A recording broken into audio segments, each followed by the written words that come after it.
So Senator Rand Paul has a new plan to try to fix the student debt problem, except that it won't fix it because the plan involves people taking from their own retirements to pay for student loans. So now this is called the Higher Education Loan Payment and Enhanced Retirement Act, or HELPER. Awesome. Now, Rand Paul introduced this on Monday, and it proposes to allow Americans to withdraw up to $5,250 from their 401k or IRA accounts, tax and penalty free, to pay back student loans or tuition expenses. So now you can borrow $5,250 from your retirement to pay for your student loans, which, by the way, the average student loan is around $30,000. Okay. Now, interestingly enough, and I found this part really fascinating, the funds can also be used to pay for tuition expenses for spouses or dependents. So, for example, if you're a wealthy parent and you got a retirement account and your kid's got loans, well, you can just be like, well, I'll just borrow from my IRA or my 401k account, and I can just apply that to my kid's student loan. Okay, fascinating. So now, all of this, of course, comes at a cost of losing your money from your retirement. But hey, at least it's tax-free, penalty-free.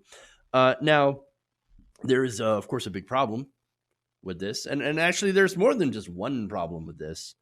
For one, and I mentioned that the average student loan debt is about $30,000, but it can range from 30 to 50, even $100,000 or more in student loan debt.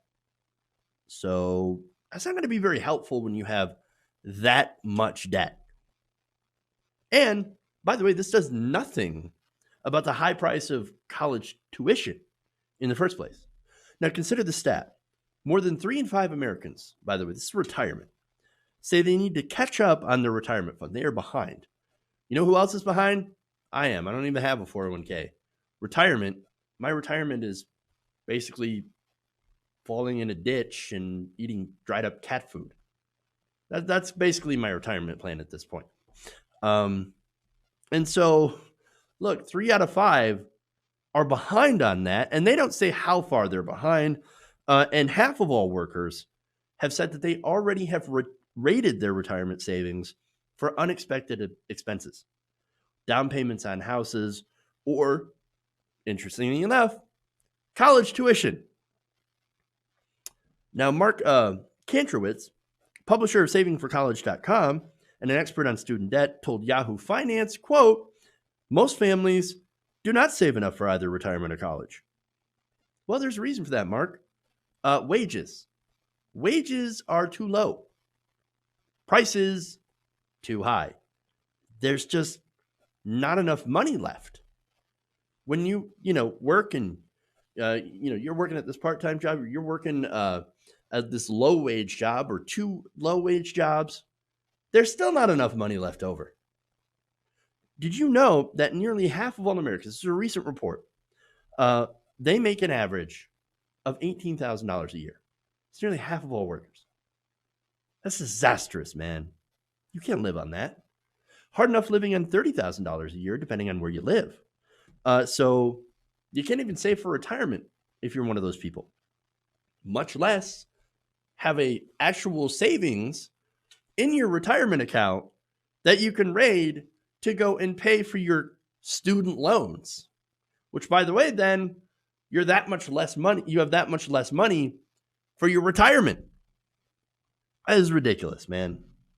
I mean, who is this designed to benefit at this point? And here's the thing. Most college students come out of, school, like they come out of high school, right? And so, look, there's a lot of exceptions to that. I was an exception to that. I was an older college student. I went in my mid-20s. And so here's the thing. If you're 30 years old, right, and you've been in the workforce and you decide, hey, I want to go back to college. The job that I'm in is kind of dead end. I want to do something better with my life, right? Well, you might, by that point, have a few $1,000s stuck away in your IRA or your 401k, right? Well, okay. But here's the thing, college is incredibly expensive, as I mentioned. Are you going to take that meager retirement you've saved up for so far in your working life and then use that to pay your student loans? And that's if you're lucky enough to even have been working at a job that had offered you a 401k for the first, what, 10, 12 years of your working life? Which, again, judging by the fact that most people, half of all Americans, work low wage jobs, and that we're a service in a gig economy, and that manufacturing has gone away, which by the manufacturing, since I had worked in manufacturing, I know they're one of the few places that actually do offer some sort of retirement benefits. So most people are not even lucky enough to be able to work at a job that offers a 401k or an IRA. I mean, so, but hey, even if you did, Rand Paul says, well, go ahead and rob that so you can make a tiny little dent in your student loan payments. This is insulting. This is their big idea. Progressives actually do have plans. Whereas, again, the conservatives are saying, I don't know, rob yourself. Rob Peter to pay Paul at this point. So now I'm not the only one who thinks that this is a terrible idea. Based on some of the responses on social media, Zach Calavis says, let me get this straight. You're going to let us use our entire 401k the first X number of years of our career to pay for our student debt. So we start actual retirement savings 6 to 10 years later than expected, and we aren't getting Social Security after it runs out in 2035. Now, so there is a big correction in this, right? Social Security won't run out in 2035. That's actually a conservative lie. Now, what would happen at that time is Social Security, the fund, it will only be allowed to or able to pay out a fraction of what it does currently today. So I'm not quite sure of the percentage, how much less, but it still will be able to pay out benefits. Now, we could fix that if we lift the payroll tax cap on the wealthiest Americans. Right now, I think it was the wealthiest Americans pay up to $100,000 a year in taxes towards that payroll tax cap. Well, they can get that done in the first couple of weeks, first month of earnings, and then they don't have to pay anymore. Lift the cap, and we can fund Social Security retirement to the end of time. Okay, so anyway, more responses here. Ben Abrahams says, seriously, this is your fix? This is cutting off the bottom of the sheet and sewing it at the top to make it longer. But it doesn't actually make it longer, does it? And other duties, as the sign says, so rather than middle-aged and in debt, we'll leave you old and destitute. Well, to be fair, cat food. There's always cat food. I hear it's delicious. James Moriarty says, don't forget to raise the age of retirement and cut Social Security benefits before you use your 401k. Coming up next, you can pay student loans off with your organs. One kidney for 40% of your student loan debt. What could go possibly wrong? Well, I do have 2 working kidneys. That's something to think about. Look, here's the thing. People are already giving blood in order to pay off some of their loans, or just to get extra money to survive. What end stage of capitalism are we living in at this point? But seriously, though, the problem here isn't being irresponsible by, saving for retirement instead of paying off your student loans. Does that seem irresponsible to you?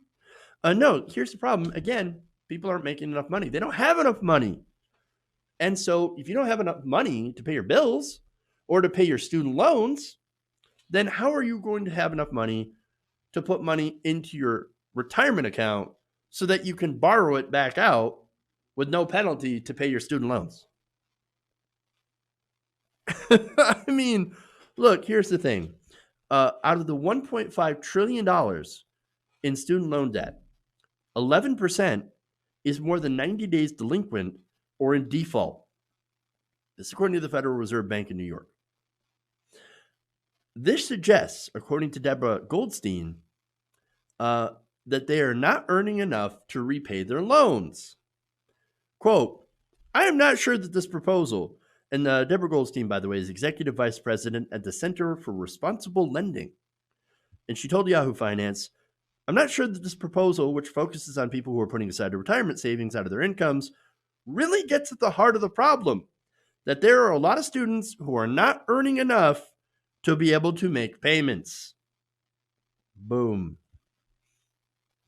Yes. There it is. So now, I mentioned, or I asked the question, who's going to benefit from this? Well, wealthy people. I mean, wealthy, but not quite, 11 yachts wealthy. Okay. Now, if the bill goes through, Goldstein added, it would help wealthier people who have the capacity to save for retirement. And that is, of course, one way that we could see that people are wealthy. One way to judge. Because, oh my God, you can actually save for retirement? You must be incredibly wealthy. That's how bad it is these days. Jesus. Now,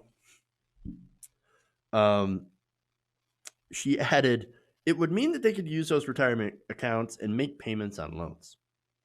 And by the way, do so tax-free for their family members, as I mentioned. So now, this whole thing, I think, is garbage. What we need to do is student loan debt cancellations and free college for all. The way that it used to be, the federal government would actually fund the colleges appropriately and directly. And so that's superior to handing a bunch of students, 18-year-olds plus, a bunch of money and saying, here you go, in student loans. Now you got to pay it back later on. And you know why? Because when you actually set up a system where you loan out to people and they spend that money at the colleges, instead of actually giving it to the colleges themselves with rules, with strings attached, then you're basically allowing the colleges to raise their own prices. Hey, if we have this giant supply of money that we're loaning out, or that the government's loaning out, instead of this is how much we get from directly the government with these rules for our operations, then they'll just say, well, you know what? We're going to raise our prices.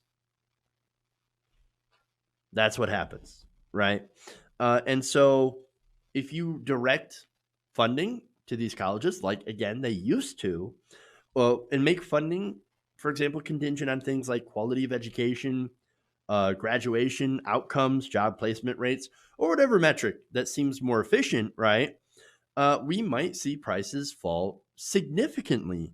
And as a bonus, you have people that graduate with good skills, marketable skills, as well as no debt. Because right now, that debt is an albatross around the necks of an entire generation. But instead of doing that, we have Republicans coming up with nonsense ideas where you're essentially robbing Peter to pay Paul. Hey guys, hopefully you enjoyed that free video. Now I'm going to have to ask you a favor. Between the demonetization and the YouTube algorithm messing around with view counts, etc., we're having a hard time adjusting to the new YouTube reality, which is where you guys come in. See, we have a Patreon, patreon.com/TYTNation, set up to help us rely on you guys, the viewers, instead of big corporate ads. Look, you know the show. You know I'm not in favor of big corporations anyway. So help us transition away from relying on the ad model to pay the bills and sign up to be a patron, patreon.com/TYTNation. That goes a long way to help us keep the lights on.